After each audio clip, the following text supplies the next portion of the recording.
대폭 인상하고 여성임금 올리자! 주제! 내일 모레 3월 8일 여성의 날을 맞아 민주노총은 전국 노동자대회를 개최합니다.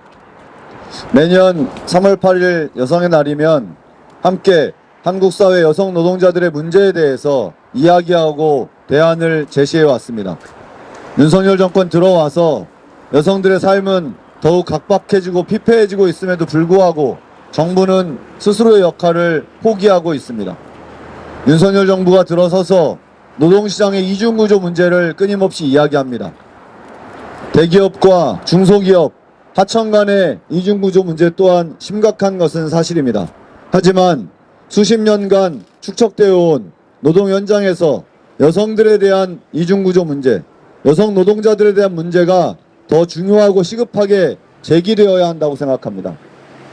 여성 노동자들은 고용 관계를 맺는 시작에서부터 임금의 문제, 노동 강도의 문제, 처우의 문제, 대우의 문제 모든 영역에서 차별을 감내하고 살아왔습니다.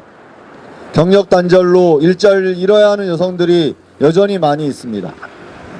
단시간 노동으로 저임금, 질 나쁜 일자리로 내몰리고 있는 여성들의 문제를 챙기지 않는다면 한국 사회에서 이중구조를 해결하는 것은 요원한 일이라고 생각합니다. 그래서 우리는 돌봄의 영역에서, 보건의료의 영역에서, 콜센터의 영역에서, 사회 전반의 모든 영역에서 여성들에 대한 차별을 반대하고 성평등을 구현하고자 합니다. 그럼에도 불구하고 윤석열 정부는 여성가족부를 폐지하겠다고 공약했습니다. 그 이유라는 것은 더더욱 기가 막힙니다.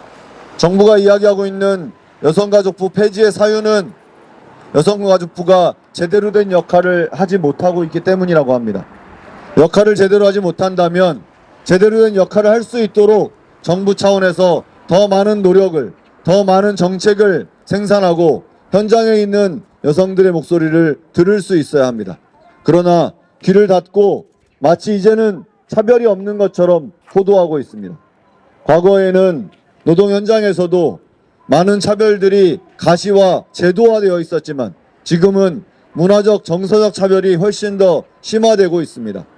한국 사회의 여성 노동자들에 대한 차별은 OECD 최하위를 십수년째 기록하고 있기도 합니다. 단시간 노동의 질 낮은 노동으로 저임금 노동의 어려운 생활고에 놓여있는 여성 노동자들의 문제 이제는 해결해야 합니다.